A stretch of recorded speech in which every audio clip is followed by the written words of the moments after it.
Kita jumpa lagi di channel Nyok Kita Belajar. Nyok, nyok, nyok. Nah, alhamdulillah kakak mau ngebahas soal UTM IPB vokasi ya. Baru kemarin tuh gelombang pertama. Nah, kakak mau ngebahas beberapa soal nih ya. Nah, coba nih soal yang ini nih ya, kakak bacain dulu nih. Perhatikan persegi dengan panjang sisi-sisinya 1. Sebut saja sebagai persegi pertama. Ini sisinya 1, ini 1, ini juga 1 nih ya. Nah, selanjutnya dibangun persegi kedua yang diperoleh melalui penggal garis yang menghubungkan titik tengah. Oh, berarti ini ya, di titik ini itu tengah-tengah antara titik ini sama titik ini. Berarti kalau dari sini ke sini itu 1, berarti ini setengah nih. Ini setengah juga, ini setengah, berarti ini juga setengah nih. Ini setengah ya. Nah, terus selanjutnya berdasarkan persegi kedua dibangun persegi ketiga. Nah, selanjutnya selalu kayak gini terus nih. Ya, selanjutnya sampai dan seterusnya. Nah, yang ditanya luas total keseluruhan persegi-persegi di atas gitu. Oh iya, ini persegi yang kedua ini ya, persegi yang kedua nih. Ada persegi yang kedua. Berarti jarak dari sini ke sini karena ini sisinya setengah di sini setengah, maka ini setengah akar 2. Ini juga setengah akar 2. Maka luasnya itu sama dengan sisi dikali sisi, sama dengan setengah akar 2 dikali setengah akar 2. Setengah kali setengah seperempat, akar 2 kali akar 2 itu 2, berarti luas persegi yang kedua itu sama dengan setengah. Ini kalau luas persegi yang pertama itu sama dengan sisi kali sisi atau 1 dikali 1 ya. Kalau ini anggaplah luas persegi yang kedua. Nah, nanti kan sampai seterusnya ya, berarti sampai tak terhingga gitu. Nah, ini masuk ke dalam bab geometri tak hingga. Untuk mencari jumlah sampai tak hingganya ya, jumlah sampai tak hingganya itu rumusnya A suku pertama dibagi dengan 1 dikurang R. Nah, ini kamu lihat deh, suku yang pertama kan 1, suku yang kedua itu kan setengah ya. Nah, luas persegi yang ketiga kita nggak mau tahu deh. Nah, ini pokoknya ini bab untuk jumlah tak hingga nih. Berarti nilai A-nya sama dengan 1, R-nya itu sama dengan setengah dibagi 1 sama dengan setengah. Jadi kakak cemplungin tinggal ke sini nih. Nilai A-nya itu 1 per 1 dikurang R-nya itu setengah. Berarti sama dengan 1 dibagi dengan 1 dikurang setengah itu setengah. Berarti jumlahnya ya ini tinggal dikoprol ke atas. 1 dikali 2 per 1. Jawabannya 2. Berarti luas totalnya adalah 2 satuan. Soal selanjutnya ya, ini kakak baca ini. Perhatikanlah pernyataan berikut. Ini ada premis yang pertama.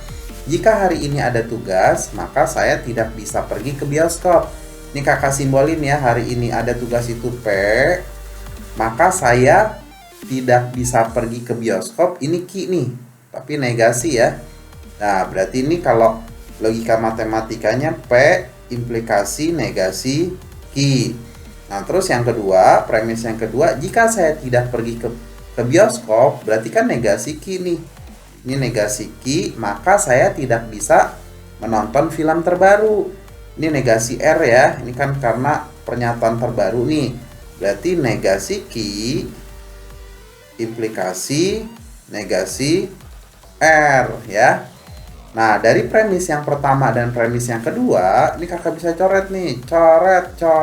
Berarti hasilnya P implikasi negasi R ya. Nah, sekarang premis yang ketiga. Jika hari ini libur ya, hari ini libur itu adalah pernyataan yang baru. Anggaplah ini S ya.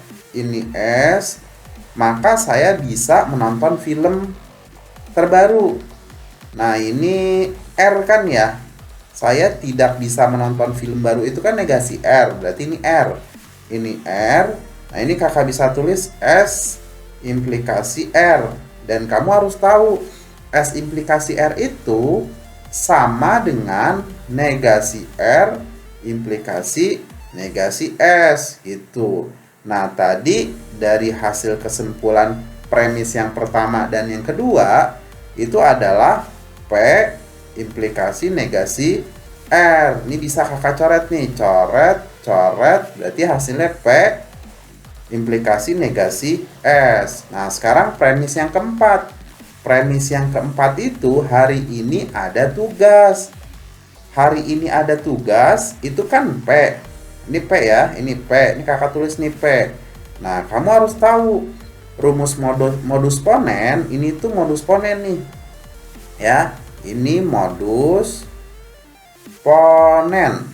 Nah, modus ponen tuh kalau ininya sama, P di sini P, maka ya hasilnya negasi S. Berarti kesimpulan dari premis-premis ini adalah hari ini tidak libur. Hari ini tidak libur karena negasi S. Nah, tapi kan yang ditanya adalah yang tidak sah. Nah, kalau yang tidak sah ya berarti hari ini libur. Yang jawabannya ya, hari ini libur. Gitu. Kamu jangan terkecoh karena di sini pertanyaannya tidak sah. Dan kalian harus tahu S implikasi R itu ekuivalen dengan negasi R, tinggal dibolak gitu. Tapi dikasih negasi R implikasi negasi R. Biar kecoret sama ini nih. Negasi R kecoret. Hasilnya tinggal P implikasi negasi S. Dan kalian harus tahu ini itu adalah modus ponen ya. Gitu ya. Nah, soal selanjutnya ya. Kakak bacain, Dimas bertugas sebagai supervisor gudang di suatu perusahaan. Pada minggu pertama, Dimas menerima 2 ya. Ini 2 nih. 2. Terus pada minggu kedua dan ketiga, Dimas menerima 9 dan 30. 9 dan 30. Nah, terus Dimas menerima 93 box pada minggu keempat. Ini 93 ya, pada minggu keempat. Nah, terus pada minggu dan 282 box pada minggu kelima. Ini 282 pada minggu kelima. Berapa box yang akan diterima Dimas pada minggu ke-6 ya? Dari 2 ke 9 itu ditambah 7. 9 ke 30 ditambah 21. 30 ke 63 itu ditambah 63. Dari 93 ke 282 itu ditambah 189. Berarti dari 282 ke selanjutnya itu ditambah berapa? Ini kamu harus lihat nih, dari 7 ke 21, 7 dikali 3 21. 21 dikali 3 itu 63. 63 dikali 3 itu 189. Nah, 189 dikali 3 itu 567. Ya berarti 282 ditambah 567 itu hasilnya 849.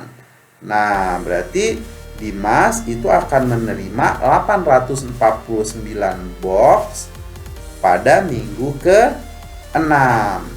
Gitu ya. Nah, ke soal selanjutnya nih ya. Ini ada soal sandi ya, ada sandi, pesannya pakai sandi atau pakai rahasia deh. Rahasia kepada Nabila yang isinya ketemu Bill besok jam 8 di mall. Nah, Utami menulis tiap karakter. Ya, tiap karakter pesannya pada grid dengan 5 kolom. Dimulai dari kiri ke kanan. Dan dilakukan baris demi baris dimulai dari atas. Nah, Boris akan menuliskan karakter X pada tempat di grid yang kosong. Hasil penulisan pesan Utami dapat dilihat pada gambar di bawah ini ya. Nah, ini ya, ketemu Bill besok jam 8 di mall ya. Selanjutnya, Utami akan membuat pesan rahasia dengan cara menuliskan karakter yang ada di grid di grid mulai dari atas ke bawah ya, dari atas ke bawah nih. Sehingga pesannya itu kue amep sematio 8 lel kdx mbjix ya. Nih sesuai sama yang ini nih. Nabila membalas pesan Utami dengan cara yang sama. Pesan rahasia yang dikirim Nabila kepada Utami adalah OMN. Oh berarti ini OMN, apalagi tuh OMN, OAK, OAK ya, OAK, IAT, IAT di sini T ya, MEA, MEA ya, MEA, I, O ya, O 7 di situ 7, T, K,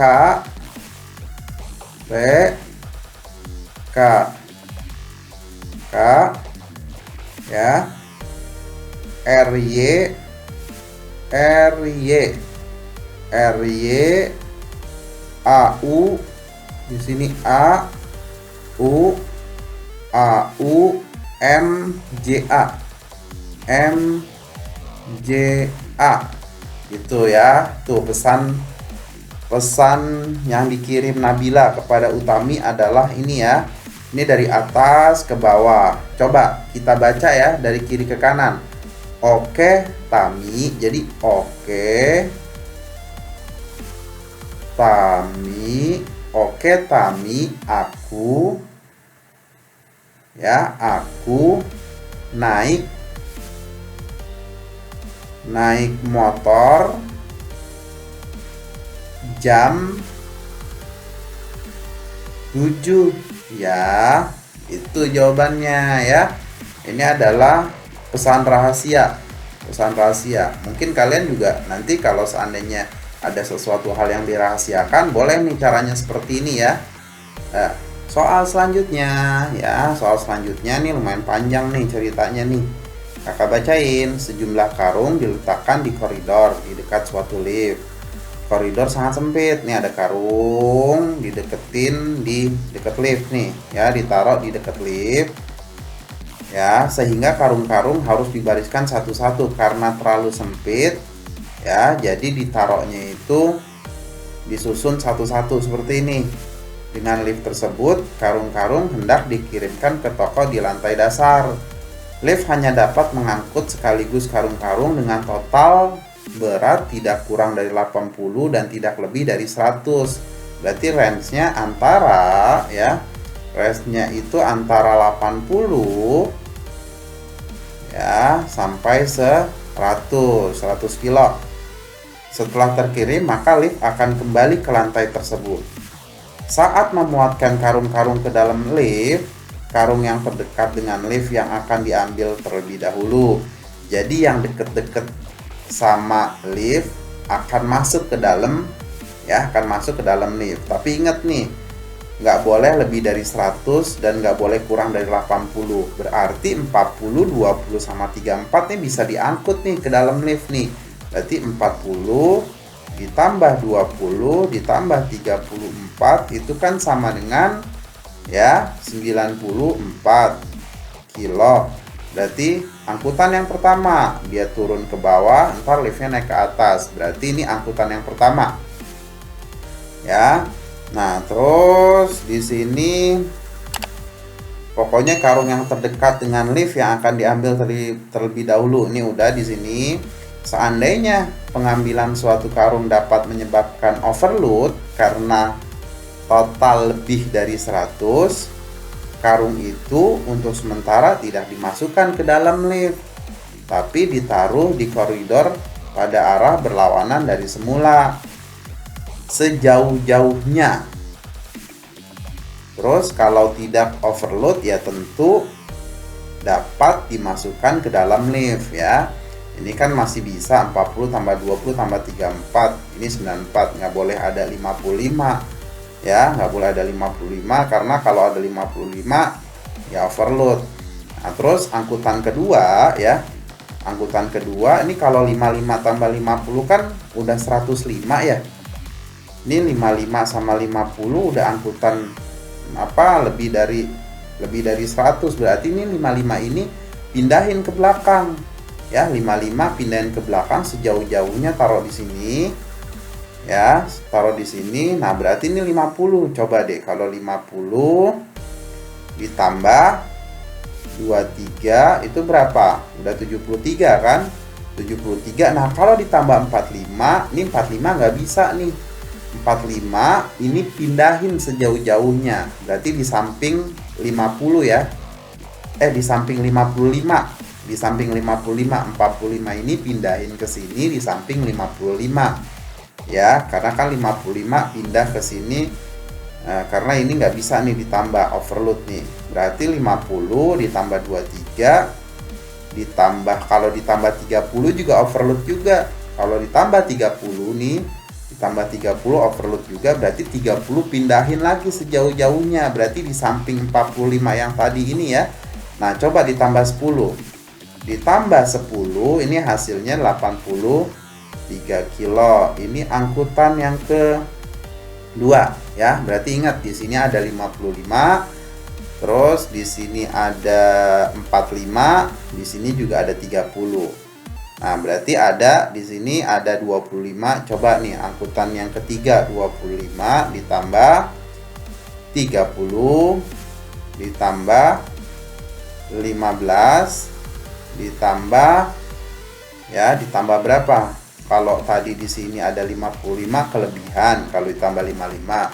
Terus di sini juga ada 45 juga terlalu kelebihan, berarti ditambah dengan 30 nih. 30 yang dari sini karena pindah ke sini ya. Tambah 30 nih hasilnya 100. Nih angkutan yang ketiga. Angkutan yang ketiga. Nah, berarti masih ada tersisa di sini itu karena pindahan dari 55 dan 45 ya, berarti 55 ditambah 45 nilainya 100. Ini angkutan yang keempat ya.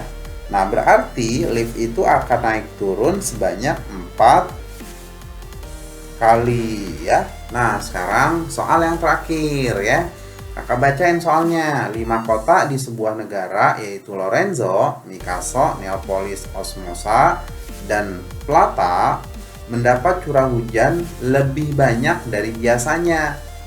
Kelima kota tersebut terletak di lokasi berbeda yaitu pegunungan, hutan, pesisir, gurun, dan lembah. Curah hujan yang tercatat ialah 12 nih. Kakak tulis 12, terus 27, 32, 44 sama 65. Ya, di sini ada aturannya nih. Kota yang terletak di gurun memiliki curah hujan paling kecil. Oh, jadi gurun itu paling kecil. Terus kota yang terletak di hutan itu paling besar ya. Ini paling besar.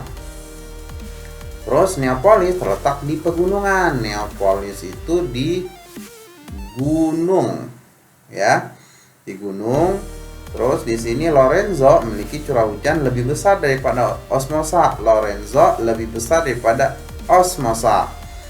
Terus Mikasa memiliki curah hujan lebih besar. Jadi M itu lebih besar daripada Plata, tapi lebih kecil daripada Neapolis. Berarti M lebih kecil dari N ya. Curah hujan Osmosa 44. Nah, ini Osmosa ini 44 ya. Ini Osmosa 44, berarti ini Osmosa nih. Nah, nih Osmosa udah ada 44. Kota di pegunungan memiliki curah hujan 32. Mana yang gunung? Oh, ini yang gunung. Neapolis ini 32. Sedangkan kota di pesisir memiliki curah hujan 27. Nah, terus karena Neapolis udah ada 32, ini 32, berarti M itu ini N nih.